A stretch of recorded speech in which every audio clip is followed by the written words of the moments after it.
Okay, hi everyone. So welcome to Supersonic's last Super Monday of 2022. I'm Jasmine Cohen, Director of Content at ironSource.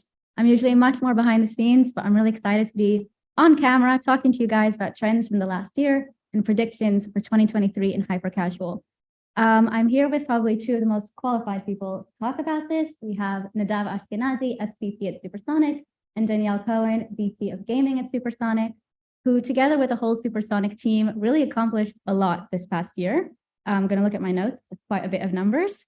We launched 37 new games, including mega hits like My Mini Mart and Tall Man Run and Basket Battle, and a lot more, all while managing a portfolio of 82 games. You guys invested a huge amount into like tech and R&D and the platform for hyper casual. So stay tuned next Super Monday to learn more about that. All while generating millions of new installs and tens of millions of dollars in profit for the partners who are publishing with us. So before we dive in, I just wanted to remind you guys, like usual, the Q&A is open. So ask us any and every question you have. We'll get to it at the end of the webinar. And to let you guys know, we're breaking this into 3 parts. So first, we're going to talk about a look back on 2022. Then we'll dive into like the mobile ecosystem as a whole. And then finally, we'll talk about trends for 2023 and predictions. So let's get right into it. So first, I want to like break the ice a little so we can like loosen up. Let's talk about New Year's resolutions for next year, because New Year's is in like 10 days. What do you guys have planned for 2023? I don't know if it's a resolution, but I realized that I need to expand my hobby variation. It's just like to find something that clears my head. So I started with painting. So working my way from like water painting to acrylic, just for fun though. Like it's real hobby. I know, I'm trying, but it's like, it looks like a 5-year-old. Better than Netflix, this is what I do. Yeah, I don't want to show you what I painted so far. I'm not going to share it, but it's going to be the background of the next Super Monday. Yeah, I'm working on like a more active hobby as well. So I was thinking about taking tennis. Very nice. Yeah. Sport, I get it. For sure. On the Supersonic team part, where we're doing it every year, we have like a new resolution at the end of the year. How can we make things better? How can we just do what we do, but just do things better? And it's a bit painful because we're just, in terms of everything, it's like processes, ourselves as a team. How do we know better? How do we learn? How do we do things quicker? This is something that we're expecting to do in the next 2-3 weeks as a team. And I'm really excited for that. Cool, looking forward. Yeah. What about you? I hope inflation will go down next year, or interest rate a bit. I'm but talking about personal resolutions. Personal. I started boxing a year ago, so I hope to compete next year. Tournaments? Yeah. Look at my giant hand. We have a game, Giant Wanted. It's very similar. But that was the inspiration. That was the ideation for the game. Yeah, spend time with my family, make the merger with Unity successful. And we have a lot to do next year. Cool, exciting. All right, so let's get into what people came here for, which is trends from the past year. So I want to start back with a look back on last year. And actually this morning I rewatched our webinar from last year where we sat exactly here talking about the same thing and the predictions that we made, and to see like, did that actually happen in real life? So first, Danny, we said that we broke it into a few parts. So first, a few like subgenres. We specifically mentioned runners, IO games, and idle arcade. So is this something that we actually saw get bigger this year, or I feel like we were right on the money personally? Thanks for bringing that up. I didn't remember that, but definitely. So we were definitely right on the money. We talked about runners.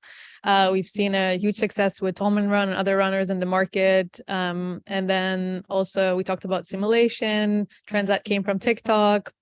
I think we just launched Color Match at the beginning of the year, end of last year, beginning of 2021, which is a game that was inspired by a TikTok trend. So we talked about TikTok a lot. We talked about idle arcades, it was kind of like the year of the entrance of idle arcade into hyper casual, which was really interesting. Most of them didn't work, but actually strong games with real strong in-game metrics like My Mini Mart did really well. So it looks like we were right on point. Nice. And we were speaking a bit about like TikTok also, right? We said, I think that TikTok was going to be a lot stronger in terms of ideation. And it's also something I guess we saw a lot of, at least in the beginning of this year, right? Yeah, so TikTok is still, I mean, as a platform, it grows and means like more and more people are using it, means that more and more people are influenced by it and goes to all markets, right? So gaming is just a part of it. And we're seeing it getting stronger. We understand that also in terms of user acquisition and marketability. Most games won't work on TikTok, but the ones that are working well on TikTok will do really, really well. So it's smart to also look into TikTok trends. Anything that goes viral, it goes viral for a reason. So maybe we can gamify it. It's still a strong trend. We actually, like, as part of our 2021 resolution, we looked at our product and we realized, okay, that we want to look at a broader marketability perspective. And TikTok is actually now one of our tested networks for the first test on in terms of marketability to forecast the marketability power. So although also on that perspective, we conquer that, and yeah, still definitely relevant. Cool. And we also said in 2021 that like we were going to have more influences from casual games, like artificial PvP experiences, and this is also something we kind of saw this past year. Nadav, maybe you want to take? Yes. So in general, I would say the following. I would say that first of all, as you said, we predicted well what will make significant revenue this year, right? It doesn't say the whole story because maybe we spend too much focus about it, and we'll discuss it. But eventually, as you said, we mentioned Runner, and we have probably our first or second biggest launch of this year was Tolman Run. Right. We mentioned Idle Arcade, and the biggest launch of this year was My Minimart. We mentioned IO, and it's not new launches of this year, but it's Basket Battle, which is our third biggest launch of the year, and it's our older title, Bridge Race from 2021 and Hide and Seek from 2020 that dominated the chart throughout the entire 2022. Still, oh, wow. As of today, it means that the prediction that Runner, Idle Arcade, and IO will be a significant part of 2022, at least for Supersonic, it worked exactly like we predicted. Our three biggest launches are exactly in these areas, and some of our most successful old games that were successful this year as well are part of these games as well. Having said that, I do think that we got a bit smarter, and again, I think that this is what's beautiful about hyper casual. It's a very, very dynamic market, and every year we learn much more about this market. And I think that, by the way, if you're asking me today, hyper casual got too complicated in a good way, too rich, meaning that you cannot treat all hyper casual game the same like you could have 2 years ago, because the difference between the type of audience that plays TikTok-based games, like our game Color Match, or hyper idle, like My Minimart, is very, very different. So marketability, type of team that is building the game, level of depth, and many, many things are so different that you wouldn't even say it's the same genre. Both of them are hyper casual.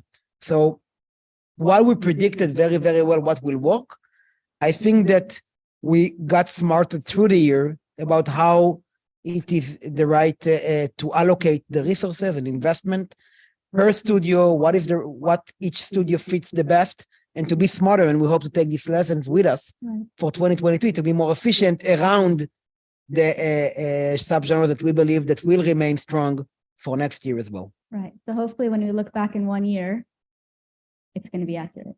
Yeah.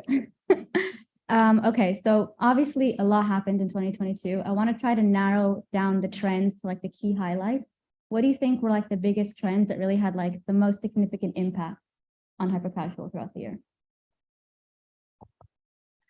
So in continuation to what we discussed now, if we're looking at it from a burst perspective, then then definitely we've seen a lot of like casual mechanics go into hyper casual. So we kind of hyper casualize a lot of mechanics that work really well, which makes sense because this is kind of like what hyper casual is doing. But this was very obvious. So I'm talking about idle arcades, like we said, clickers, a lot of that, which you really need to know how to hyper casual things and how to, when I say hyper casual, I simplify things in a way, make the barriers easier to understand the game. The entry level has to be very, very clear. And also, obviously, looking at things from the creative perspective is also something that that is needed. So we're talking about basically the casual, hyper casual. Yeah, and we discussed a lot of mix of mechanics. So I think Nadav was speaking about the beginning of the year, how to mix successful different mechanics with each other. So we've seen more of that, and this is something that's definitely going to grow further. So we've seen like puzzles with runners, like join numbers and every number runner game. We've seen that a lot. Merge with runners as well. So obviously when the market is growing, we're seeing more and more variations, and this is something that was big in 2022. Is this how like subgenres are born, just like mixing, sorry, Mike, mechanics together? Yeah, I think it's subgenres is something to look into. Yeah, but definitely. So if something clicks together, then it can be a subgenre if it's big enough. You can create enough variations in terms of different themes. If different themes change the game experience or not, it can definitely become a subgenre. Cool. Anything else you wanted to add in terms of like key trends from the past year? No, I think again it is going to be related to the next chapter, but I think that hyper casual got much more deep and rich, right, including meta and a second loop in many cases. We will touch why, but and by the way, I think it's a trend right into it. Yeah, let's go. All right. So the next section, like I said before, we're going to talk about the mobile gaming ecosystem as a whole, right? And hypercasual is part into that, where we saw a lot of different changes that I know you're very eager to talk about, Nadav.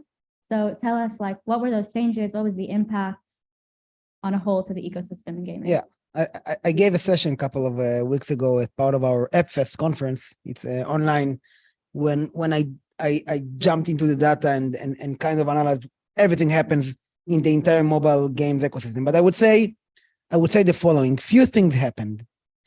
A year and a half ago, IDFA change was done by Apple, right? Some companies saw the impact immediately.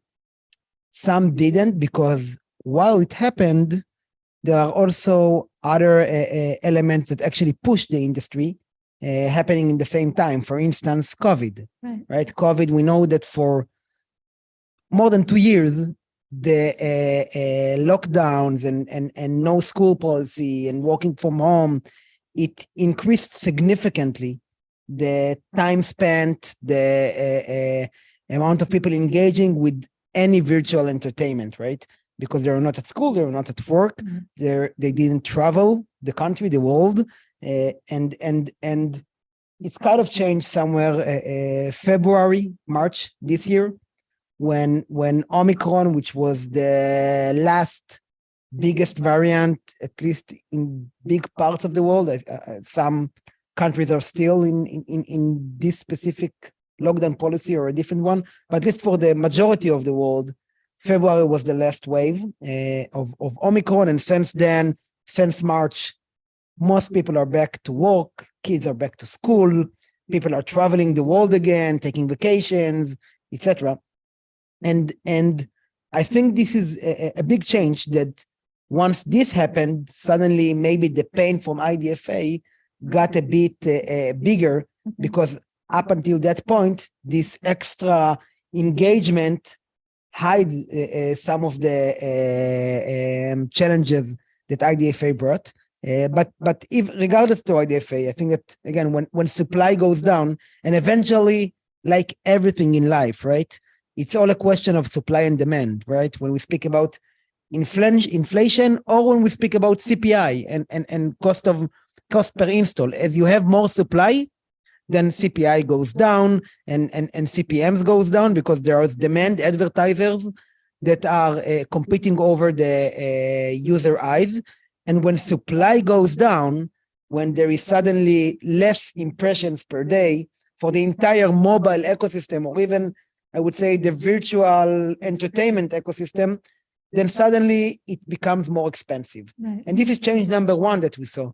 Change number two, which probably you are all aware of, is as a result of the very, very high inflation most of the world saw, and the increase of interest rate by most resolution. This is why it's all time yeah together. and most of the banks around the world increase their interest rate, and this leads to a much tighter financial conditions. What does it mean? It means that money is more expensive in the world, and this means that you don't want to go to raise money now, right? Because you'll get less, Right. or you'll need to give up more, and it means that suddenly investors are all about profitability and EBITDA, and less about, hey, keep growing 40% a year. If you are making money or not making money, it's not as relevant, and you are fine. This is not the case anymore.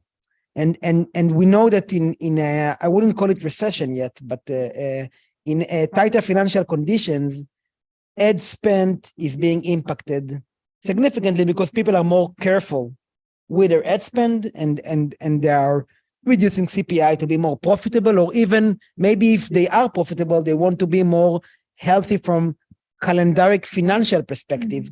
So they are cutting or capping their UA. Brands are doing it, and we see all across, and we see it in the biggest companies out there, right? From Meta to Snap and others.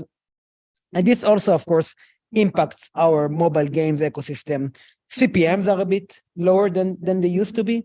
It means that if in the past, let's take the hyper casual world, if in the past you needed I would say 50 ad impressions in the US to get to $1 LTV, today you need 70 ad impressions, not 50. So you either need to have a much stronger retention or much stronger playtime just to get to the same LTV that you could have got to a year ago. And I think that all of these, IDFA, then a decrease in supply, and then decrease in CPM is part of the macro conditions that are all impact us. They pushed, first of all, they increased how challenging is it to launch a successful game today versus a year ago, right? It's true for hyper casual, it's true for casual, for whatever genre that you'll pick. It's harder to be successful today versus a year ago because the macro conditions are harder. And I think that in this time, it actually what pushes everyone to be even better with their product, right? So hyper casual as a reference, because this is the topic today, is being pushed to bring this LTV and to make up for the 20%, 25% lost in LTV, or the 10, 20% increase in CPI, to have a better product. And it pushed the hyper casual to have deeper meta, to have better retention, to make sure that the day 7 retention is better than what it used to be a year ago, so we can compete in the same condition that it used to be a year ago. So I think that, first of all, we should all be aware of the macro conditions that impact our industry and the entire gaming industry. We also need to understand it's temporary, right? When we're looking at other KPIs like daily active users or size of ecosystem, we see a very, very healthy growth. It means that once that this macro storm will go away, we expect to go back to the same aggressive growth rate we saw before. So we need to be patient, and we need to be even better and much more accurate during this challenging period, to still deliver super profitable games and to make good profit out of them. And we managed to do it in several cases in the past month, although the conditions, and I think it's important for everyone to understand it. And again, it's in all genres. It will be in hyper casual, casual, and mid-core will have the same challenges, and it's going to be a harder time for them as well. Right. So basically the key is doing as much as you can to increase the LTV. Yes, and for hyper casual specifically, because hyper casual, and this leads to the next question, which is also important. Hyper casual versus hybrid casual versus casual. Right. Everybody says so many words, and it can confuse. But I would say that for hyper casual specifically, hyper casual was always a marketing-led product, meaning that if you had for years, right? Again, the industry is only 6 years old, but if you had a low CPI, you are fine. Right. You will make money, right? Even if retention day 1 is 20%, and if you have this 10 cents, 5 cents CPI, you are fine. And this is not the case, and it's fine that it's not the case anymore. There is no more 5 cents, 10 cents CPI, right? There are still marketable games that can be very strong on 30 cents. Right. But then it means that hyper casual that used to launch a very raw games, meaning that games that have been worked on for 1 month only, you need to take it step up, not to the casual world that 2 or 3 years for a game, but 1 month is not enough. It needs to be the couple of months. It needs to be the day 7 that you are looking at. The meta need to be smart. The progression, the balancing need to be a bit more sophisticated in order to compete as an hyper casual game like we used to compete a couple of years ago. Right. And I know that, like, you know, you're talking a lot about hybrid versus hyper versus casual. So how are they going to all work together? Like, at what point does hyper not become hyper anymore? Yeah, so this is a great question, and again, it's very important for me to emphasize a few things here. First of all, I'll say that everybody say hyper casual versus hybrid casual versus casual, and they mean different things. So I'll say what I think is the difference between them and how Supersonic is planning to work next year. First of all, hyper casual. We believe that it will be huge part of our 2023 financials. So we are definitely double down on hyper casual. In the next Super Monday, in a month from today, we're going to announce huge product release that we have around the technology that we provide hyper casual developers in order to be better. And we have huge progress that we did in the past 6 months that we are all going to deliver all of it during January to all of you. But hyper casual remains our biggest focus and our biggest opportunity. And in my eyes, what defines hyper casual is that it has to be appealing for a very, very mass audience.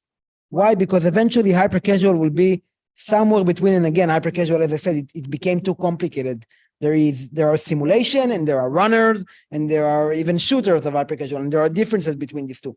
But the average hyper casual game will probably have this 80, 90 cents LTV top at day 60, day 90, whenever it stops. And in order to make a significant business out of an 80 cents LTV, you need to have very, very, very big target audience. And this is what dictates hyper casual. Because again, you want to have a healthy margin, and a healthy margin of 80, 90 cents is only, 20, 25 cents, 30 cents more than that. And then you need a lot of installs, to make millions of dollars in profit. And this is our goal. Our goal haven't changed, right? We're still aiming to make millions of dollars of profit, revenue minus user acquisition cost per launched game. And this is what defines hyper casual.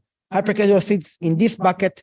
A game that doesn't have strong marketability is not exactly hyper casual, because the other way around, which is casual, is exactly the type of game that you say, hey, maybe I'm fitting only a niche type of people, and maybe I'm going to have only 1 million installs total lifetime, but hey, I'm making an LTV of $20, and so even if I'm making $8 profit per user, it's enough for me to make this $8 million profit per game. And hybrid is somewhere in the middle between these two. I'm less treating hybrid differently. Hybrid can be 100% ad-based, or it can be a mix of IIP and ads. I have 2 good examples of our games for hybrid. One is Sorted, which is a game we published first game. 2.5 years ago. I still play this game. In the beginning of 2020. It's purely ad-based, or 98%, but it has a very, very, very, very strong LTV, north than $2, very strong D1, very strong D7, very strong day 30, and this is what made it hybrid. It generated a lot of profit thanks to that, and it can live with the weaker marketability because of this $2.5 LTV. Another example is our launch from this year, My Minimart, and Idle Arcade. Here in this case, unlike Sorted, here big part of the revenue comes from IIP, but it can come from ads or not.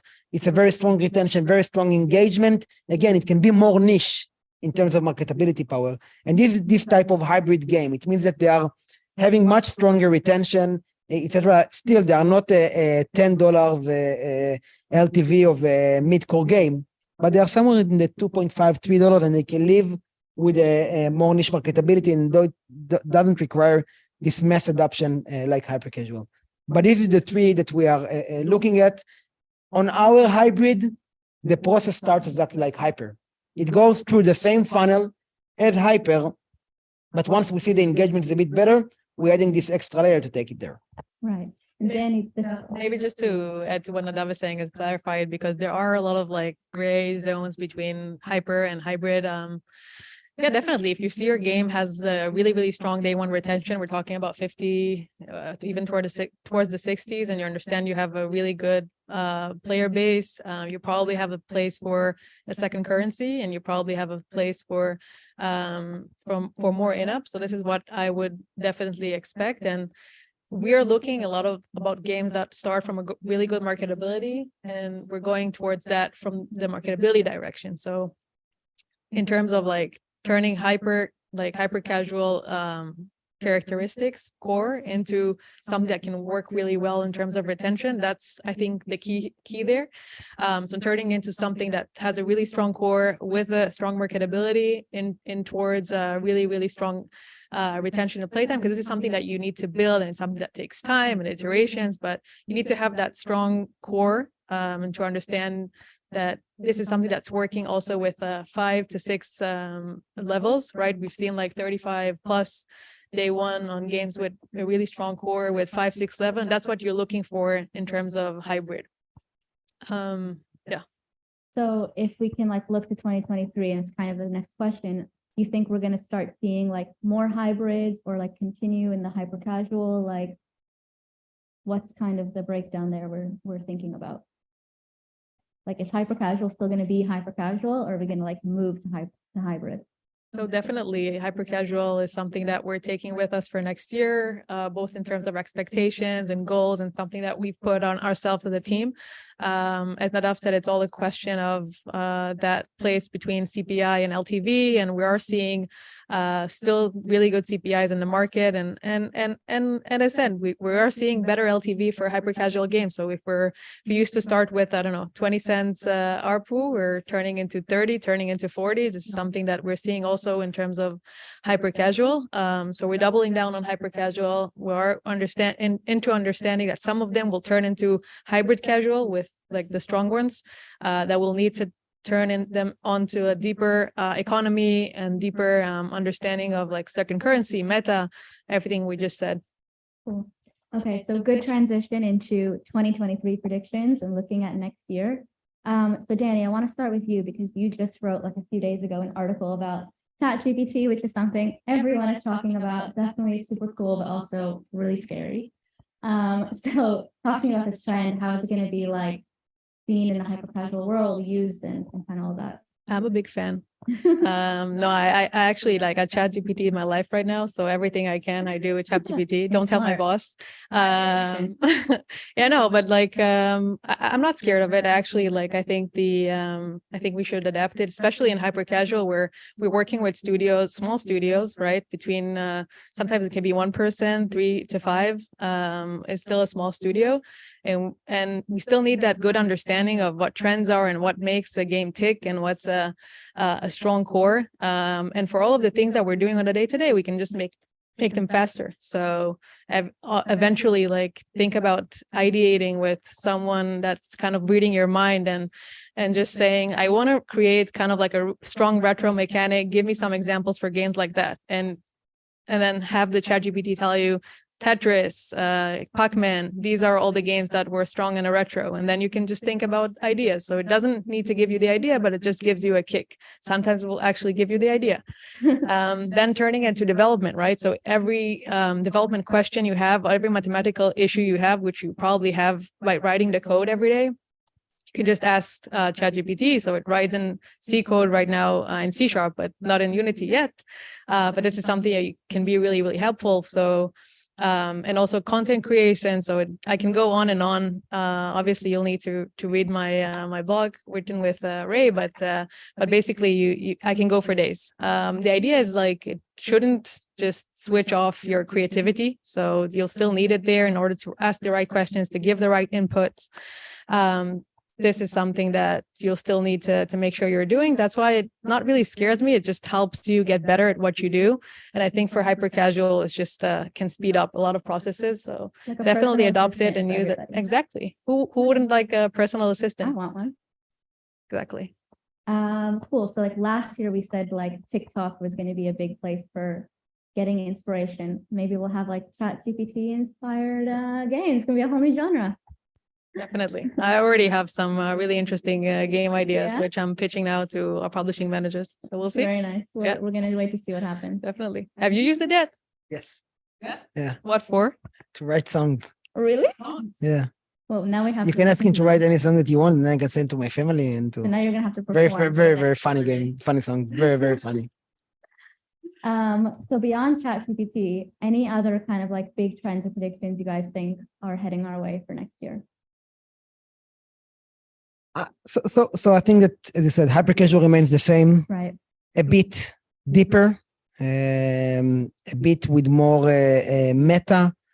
Skins will be used for progression and not for meta, and actually elements that impact the gameplay will be more connected to the meta. But hyper casual remain the same, remain short break entertainment that are a bit higher quality. I think that we might start seeing the beginning of player ownership elements next year. What do you mean by that?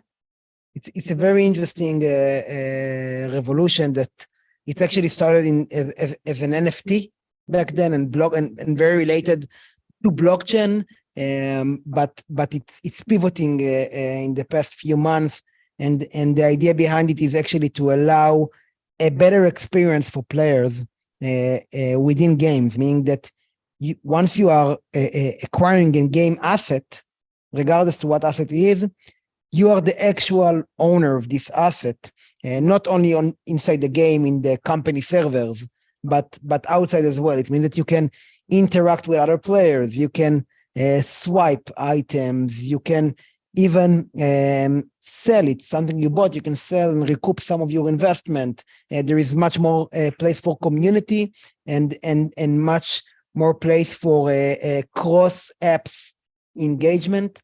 I think it's a trend that we will start seeing next year in all genres. We have in Unity, we have today a dedicated activity named Astra that is looking after this specifically. But besides this, I think that what we will see next year is that people get much more focused on what they're good at. I feel that in the past few years, hyper casual was expanding all around, and we saw studios again 1 year doing this, and then a month after, hey, let's do idle, and then let's do simulation. And I think that many studios understood that different type of subgenre, hyper casual cannot treat as one anymore. Right. And different type of studio are very, very good in a different type or different part of the hyper casual.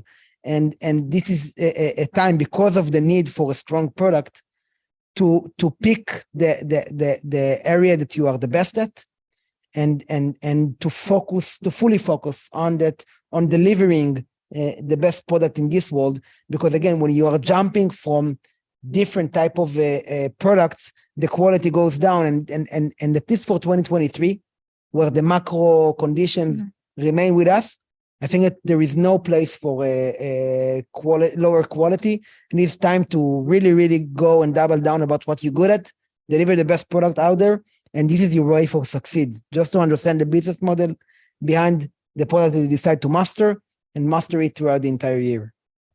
So like more siloed kind of subgenres.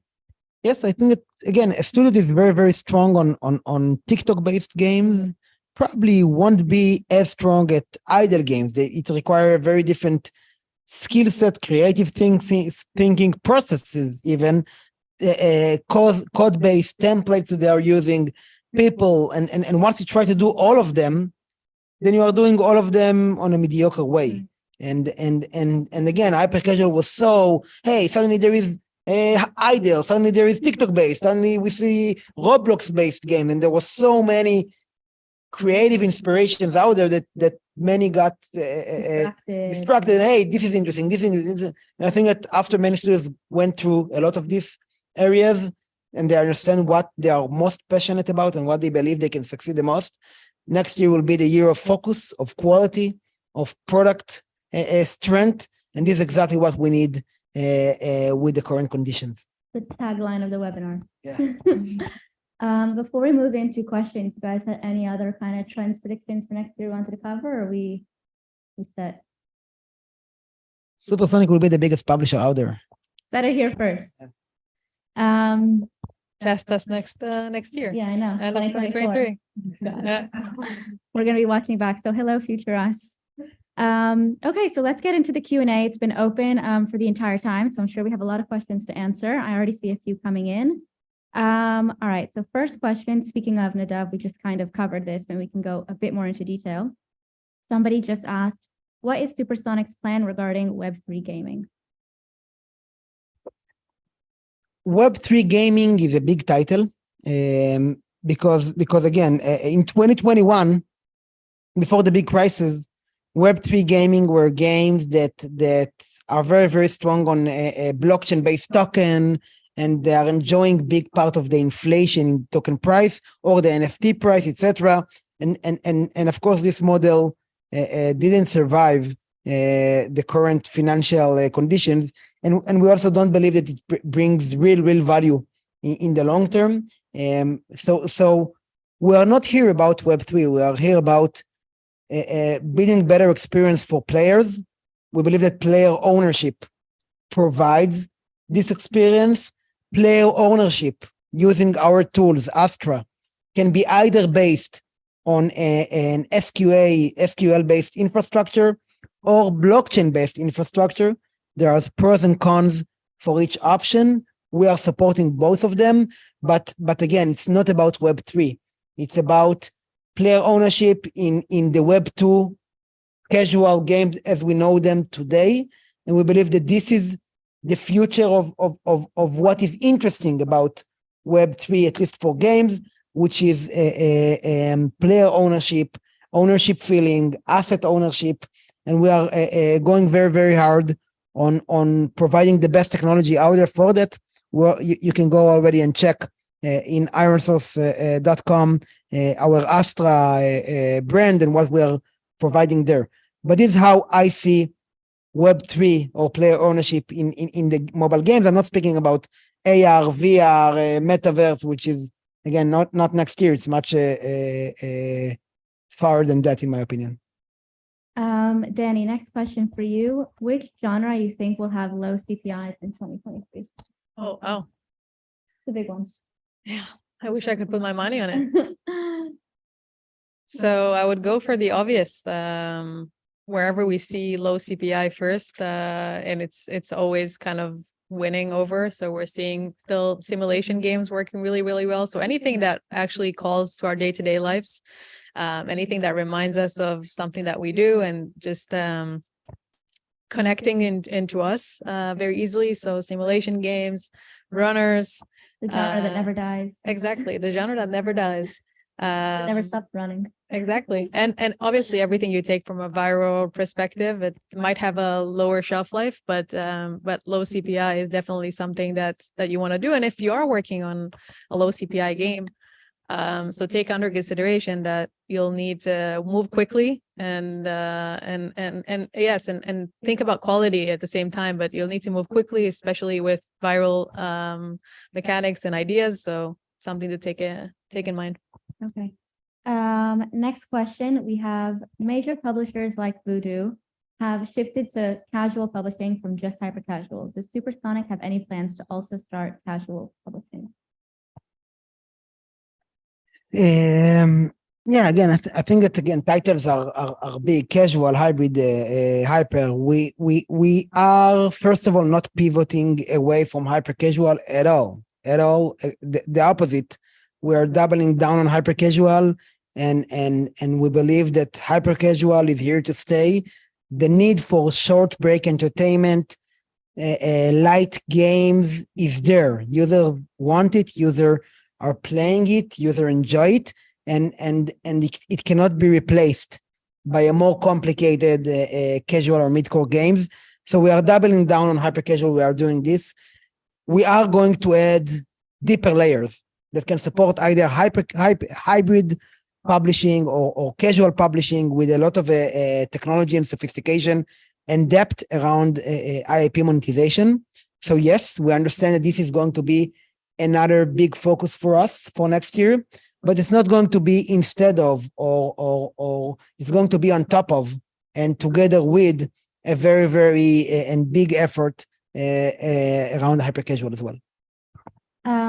This question is going back kind of to what you were talking about before, Nadav, about siloing subgenres. So someone is asking, do you have tips for developers to find out which type of hyper casual they're best at? Maybe Danny, you want to take this one? If I may. Yes. So I completely agree with what Nadav mentioned before. So like 2022 was kind of like the year of exploration and just learning and to understanding. We felt that with our studio, just supporting them into understanding what they're strong at. So I mean, my initial just thought and always tip is just to try different things and understand what you're good at. And by what you're good at, I mean what you're mostly attracted to, where you have the most ideas, and also in terms of development, where you're strong at, right? So if you have a very high polishing power and you're strong into art, maybe you should try different simulation games, things like that are working well more on that structure. If you have great abilities in terms of puzzles and something that is very interesting you, and you know how to build different difficulty curves, then puzzles will be something that I would try. Usually you have the orientation of like what's more exciting to you and where your team goes in terms of abilities, so you know kind of like in terms of who's doing what, you know where to go. But I would say if you don't know, just try and then just test different things until you understand what you're good at. So explore. Exactly. And then focus. Yes. All right, next question. We have, what do you see successful partner studios doing differently from other studios to make their games stand out and perform better? That's a good question. It's a hard one. Yeah, I think again it's very, very hard to find one answer that gives the secret of what all the successful studios out there are doing, but I think it always boils down into three different elements. Element number one, and it will always be needed in any content creation world, is creativity, right? Because either if you are building a new game or a new movie or a new TV series or a new YouTube channel, you need to be very creative in order to offer something that is fresh, new, and interesting. So creativity. And it's kind of given, either you have it or not. And we see that our more creative studios that are able to come up with new mechanics, with new combination of mechanics, with new teams, with new art and takes on an existing successful one, are more successful. So it will be creativity, then persistency, because you need to follow very, very accurately the right process and guidance in order to succeed over time, not to fall in love with the game too much, to know when to drop a game and move to the next one, because there is a big cost for spending 1 year on a game that is not going to be launched or making any money. It's important factor. And the third will be execution in this product. If you have creativity, persistency, and execution, it's probably a matter of time until you're going to succeed. There is always the fourth element, which is luck. Right. And this is given. So someone can be better than someone else on creativity, persistency, and execution, and still is going to publish in a longer period of time versus someone that will hit in his fifth try, because luck is out there always. It's very, very hard to be creative and to predict what tens of millions of people around the world are going to like. But again, I'm ignoring luck, because again, if you have this persistency and patience, then the luck is being eliminated over time. And if you will keep these three, it's only a matter of time Now let's hope that luck with you. And even if he isn't, it's going to take a bit longer, but it's going to come. Such inspirational quote. Okay, so I think one last question before we wrap up. I don't know if we're going to give it away or not, but someone is asking, does Supersonic have any new competitions like Superstars coming up soon? I think they just might have to wait and see. Should we give it away or? Yeah. So we are cooking something very, very exciting. Stay tuned. It's going to be happening probably in the next 2 months. And yeah, you have to just wait and see because we're working on that. Exactly. But definitely, yes. Prediction for next year. Yes. Okay, so I think that's it. Thank you guys for your questions and for being with us for the last hour-ish. Good luck to us in 2023. And I guess we'll see at the end of next year what happens. Let's see. Thank you, guys. Thank you. Thank you, Jess.